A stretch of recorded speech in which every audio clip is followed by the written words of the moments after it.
मन्नत की आंखों में आज अजीब सी बेचैनी थी, लेकिन उसके चेहरे पर मजबूती का नकाब साफ नजर आ रहा था। सामने खड़ा इंसान उस पर सवाल उठा रहा था कि उसने और उसकी बेटी के नाम पर साइन क्यों लिए। आखिर क्यों इतने बड़े फैसले अकेले ले लिए। मन्नत ने गहरी सांस ली और ठहर कर कहा कि ये साइन किसी लालच में नहीं लिए गए, बल्कि इसलिए लिए गए क्योंकि हालात ने उसे मजबूर कर दिया था। बिजनेस को बचाना जरूरी था, क्योंकि सिर्फ उनका घर नहीं, बल्कि उन सभी कर्मचारियों का घर इस कारोबार से चल रहा था। कभी कभी जिंदगी में ऐसे फैसले लेने पड़ते हैं जिनसे दिल टूटता है, लेकिन जिम्मेदारियां निभानी पड़ती हैं। ये ऐशो आराम की जिंदगी, ये बड़ा घर, ये नाम, ये सब यूं ही नहीं मिलता। हर सुख के पीछे एक कीमत छुपी होती है, और कई बार वो कीमत हमारी खुशी होती है। मन्नत ने साफ कहा कि उसने जो किया सोच समझ कर किया, और अब वह अपने फैसलों का दोष किसी और पर नहीं डालना चाहती। उसने मजबूरी में वो कदम उठाया था, और वो उस जिम्मेदारी से भागेगी नहीं। लेकिन तभी सामने खड़ा शांत और संस्कारी बेटा अचानक गुस्से में बदल जाता है। उसकी आंखों में आक्रोश है, आवाज में तल्खी है। मन्नत समझ जाती है कि अगर अभी हालात नहीं संभाले तो बात और बिगड़ सकती है। वह खुद को संभालती है, लेकिन भीतर से टूट रही है। उधर अस्पताल में डॉक्टर भरोसा दिला रहे हैं कि सर्जरी समय पर हो रही है और मरीज के ठीक होने की पूरी उम्मीद है। बस कुछ ही देर में ऑपरेशन शुरू होगा, लेकिन उससे पहले जरूरी कागजों पर साइन चाहिए। मिस्टर रॉनी आगे बढ़ते हैं और बिना देर किए साइन कर देते हैं। डॉक्टर उनका धन्यवाद करते हैं, लेकिन साथ ही बताते हैं कि अगर मिस्टर सरूजा ने आखिरी वक्त पर साथ न दिया होता तो ये सर्जरी शुरू ही नहीं हो पाती। मन्नत का दिल एक पल को ठहर जाता है, क्योंकि उसे एहसास होता है कि हर कोई उसका दुश्मन नहीं है। कुछ लोग अब भी उसके साथ खड़े हैं, लेकिन क्या ये साथ हमेशा रहेगा, या फिर कोई नया तूफान सब कुछ बहा ले जाएगा। बाहर से मजबूत दिखने वाली मन्नत अंदर ही अंदर एक ऐसी जंग लड़ रही है जिसका अंजाम अब भी किसी को नहीं पता। और शायद यही आने वाले बड़े तूफान की शुरुआत है। अस्पताल के कॉरिडोर में फैली ठंडी खामोशी के बीच मन्नत की धड़कनें जैसे दीवारों से टकरा रही थीं। हर गुजरता सेकंड उसे याद दिला रहा था कि उसने जो फैसला लिया है उसका असर सिर्फ बिजनेस तक सीमित नहीं रहेगा, वो उसकी निजी जिंदगी को भी हिला सकता है। तभी उसका फोन बजता है। स्क्रीन पर नाम देखकर उसकी उंगलियां ठिठक जाती हैं। विक्रांत। वह कॉल रिसीव करती है, लेकिन दूसरी तरफ से आती खुश आवाज उसके दिल को और बेचैन कर देती है। विक्रांत उसे बताता है कि आज का दिन खास है, बहुत खास। उसकी आवाज में उत्साह है, जैसे वो कोई बड़ा फैसला लेने वाला हो। मन्नत की आंखों के सामने अचानक वो सारे पल घूम जाते हैं जब विक्रांत ने उसके साथ खड़े होने का वादा किया था। लेकिन आज हालात अलग हैं। उधर दूसरी तरफ एक खूबसूरत सजी हुई जगह पर यशिका आईने के सामने खड़ी खुद को निहार रही है। उसके चेहरे पर आत्मविश्वास है। उसे लगता है कि आज उसका सपना पूरा होने वाला है। उसने हर चीज प्लान की है, डेकोरेशन, रिंग, और वो खास पल जब वो विक्रांत से पूछेगी, क्या तुम मुझसे शादी करोगे।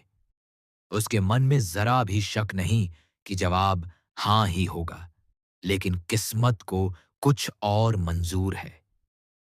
विक्रांत जब उस जगह पर पहुंचता है तो उसकी नजर भीड़ में किसी और को ढूंढ रही होती है।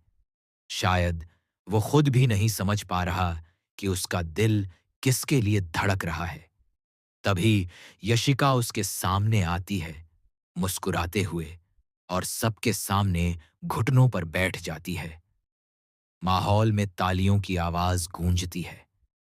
मैं तुम्हारी होना चाहती हूं, विक्रांत। क्या तुम मुझसे शादी करोगे?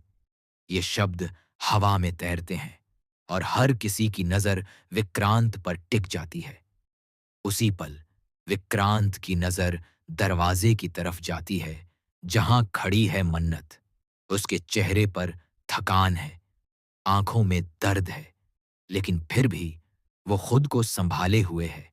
दोनों की आंखें मिलती हैं और जैसे वक्त ठहर जाता है।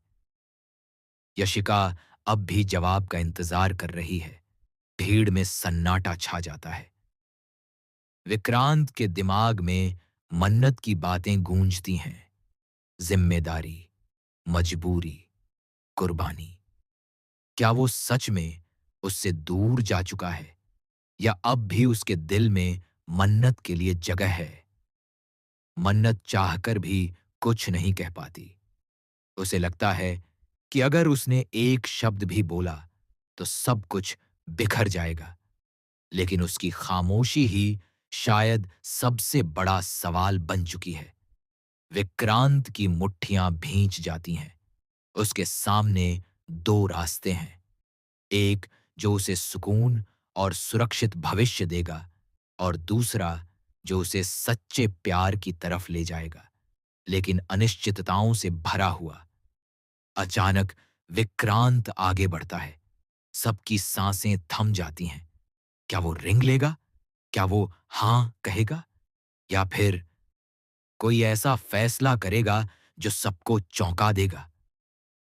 यशिका की मुस्कान अब हल्की पड़ने लगी है। मन्नत की आंखों में नमी तैर रही है, और इसी पल कहानी एक ऐसे मोड़ पर आ खड़ी होती है जहां से वापसी नामुमकिन है। क्या विक्रांत प्यार चुनेगा या समझौता? क्या मन्नत अपनी खामोशी तोड़ेगी? और क्या यशिका का सपना टूटने वाला है? आने वाला पल तय करेगा कि किसकी जिंदगी बदलेगी और किसका दिल टूटेगा। वातावरण में ऐसा सन्नाटा था, मानो हवा ने भी चलना बंद कर दिया हो। विक्रांत यशिका के सामने खड़ा था। उसके हाथ में रिंग थी, लेकिन उसकी आंखें अब भी मन्नत पर टिकी थीं। यशिका की मुस्कान धीरे धीरे बेचैनी में बदल रही थी। विक्रांत, कुछ तो कहो। उसकी आवाज हल्की कांप रही थी। भीड़ की फुसफुसाहट बढ़ने लगी। हर कोई उस जवाब का इंतजार कर रहा था जो 3 जिंदगियों का फैसला करने वाला था। विक्रांत ने रिंग उठाई। एक पल के लिए सबको लगा कि अब वो हां कह देगा, लेकिन तभी उसने गहरी सांस ली और धीरे से कहा, शादी कोई समझौता नहीं होती, और मैं झूठ के साथ अपनी जिंदगी शुरू नहीं कर सकता। यह सुनते ही माहौल बदल गया। यशिका के चेहरे का रंग उड़ गया। झूठ?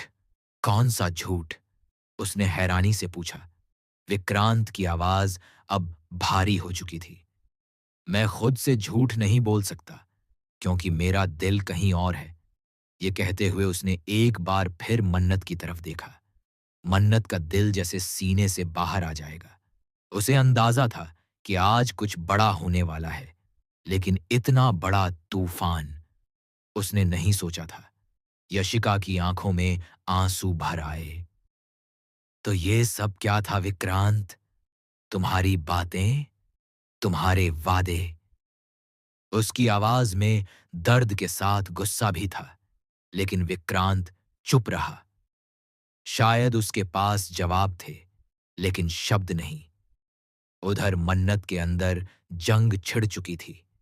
एक तरफ उसका दिल था, जो विक्रांत की हर बात पर धड़क उठता था। दूसरी तरफ वो सच्चाई थी, जो उसने सबसे छुपाई हुई थी। अगर विक्रांत आज उसके लिए खड़ा हो रहा है, तो क्या उसे भी सच बता देना चाहिए? लेकिन सच सामने आया तो शायद सब कुछ बिखर जाएगा। और तभी अचानक अस्पताल से फोन आता है। मन्नत के हाथ कांप उठते हैं। सर्जरी शुरू हो चुकी है, लेकिन कुछ कॉम्प्लिकेशन आ गए हैं। ये सुनते ही उसके पैरों तले जमीन खिसक जाती है। वो एक पल के लिए विक्रांत को देखती है, जैसे कहना चाहती हो कि उसे उसकी जरूरत है। विक्रांत तुरंत समझ जाता है कि मामला गंभीर है। वो बिना कुछ सोचे मन्नत की तरफ बढ़ता है। यशिका स्तब्ध खड़ी रह जाती है। उसके सामने उसका सपना बिखर चुका है और अब विक्रांत किसी और के साथ जा रहा है। भीड़ में खड़े लोग अब बातें बना रहे हैं। कोई मन्नत को दोष दे रहा है, कोई विक्रांत को, लेकिन किसी को असली सच्चाई नहीं पता। अस्पताल पहुंचते ही डॉक्टर बताते हैं कि मरीज की हालत नाजुक है। सर्जरी के दौरान अचानक ब्लीडिंग बढ़ गई है। मन्नत की आंखों से आंसू बहने लगते हैं, लेकिन वो खुद को संभालती है। विक्रांत उसके कंधे पर हाथ रखता है, पहली बार खुलेआम, बिना किसी डर के। तभी डॉक्टर एक और चौंकाने वाली बात बताते हैं। हमें तुरंत एक और सिग्नेचर चाहिए और इस बार फैसला रिस्क भरा है। मन्नत के सामने फिर वही सवाल खड़ा है। क्या वो एक और जोखिम उठाए? क्या वो अपनी बाकी बची खुशियों को भी दांव पर लगा दे? विक्रांत उसकी आंखों में देखता है और कहता है, जो भी फैसला होगा, इस बार हम साथ में लेंगे। लेकिन क्या सच में वो दोनों साथ रह पाएंगे? या फिर आने वाला सच उनके रिश्ते की जड़ें हिला देगा? क्योंकि अभी एक ऐसा राज सामने आना बाकी है जो साबित करेगा कि मन्नत ने जो किया वो सिर्फ बिजनेस के लिए नहीं था, बल्कि किसी की जिंदगी बचाने के लिए था। और जब वो राज खुलेगा तो शायद सब कुछ बदल जाएगा। ऑपरेशन थिएटर के बाहर लाल लाइट जल रही थी और हर सेकंड मन्नत के लिए सदियों जैसा बन चुका था। डॉक्टर ने जो नया फॉर्म उसके हाथ में दिया था, वो सिर्फ एक कागज नहीं था, वो उसकी बाकी बची उम्मीदों की परीक्षा थी। रिस्क बहुत बड़ा है, डॉक्टर ने साफ शब्दों में कहा, लेकिन अगर ये कदम नहीं उठाया तो हम मरीज को खो सकते हैं। मन्नत की आंखों के सामने अपनी बेटी का चेहरा घूम गया। वो मासूम मुस्कान, वो छोटी छोटी उंगलियां जो हर डर में उसकी उंगली कसकर पकड़ लेती थीं। सच यही था, जिस मरीज की सर्जरी हो रही थी वो कोई और नहीं, उसकी अपनी बेटी थी। और जिस पैसे को लेकर सब उसे गलत समझ रहे थे, वो उसी इलाज के लिए थे।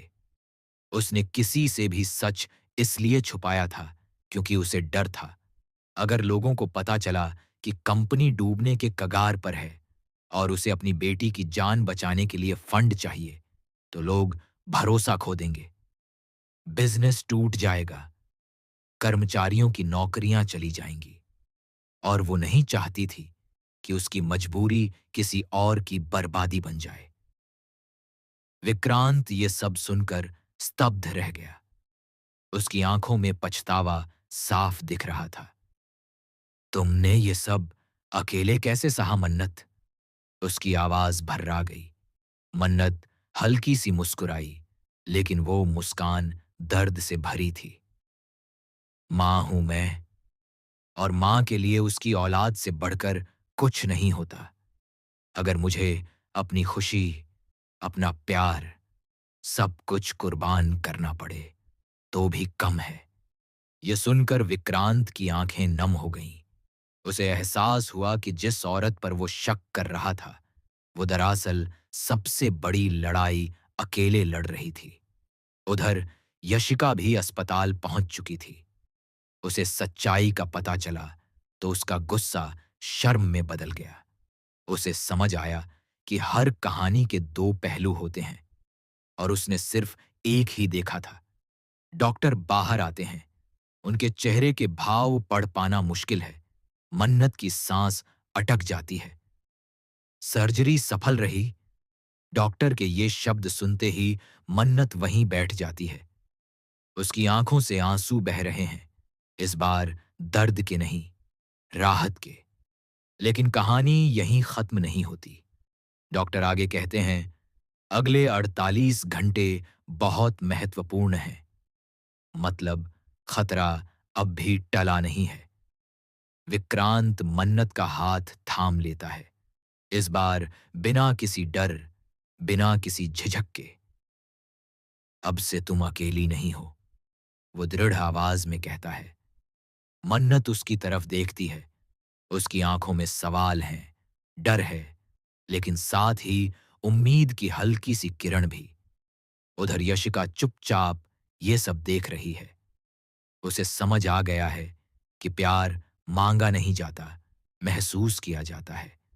वो धीरे से मुड़ जाती है, शायद अपने टूटे हुए सपनों को समेटने के लिए। अब सवाल ये है, क्या 48 घंटे के बाद सब सच में ठीक हो जाएगा? क्या विक्रांत और मन्नत अपने रिश्ते को नया नाम देंगे? क्या बिजनेस फिर से खड़ा हो पाएगा? या फिर किस्मत अब भी एक और इम्तिहान लेने वाली है? क्योंकि कभी-कभी असली तूफान सर्जरी के बाद शुरू होता है और मन्नत की जिंदगी में अब भी बहुत कुछ बाकी है।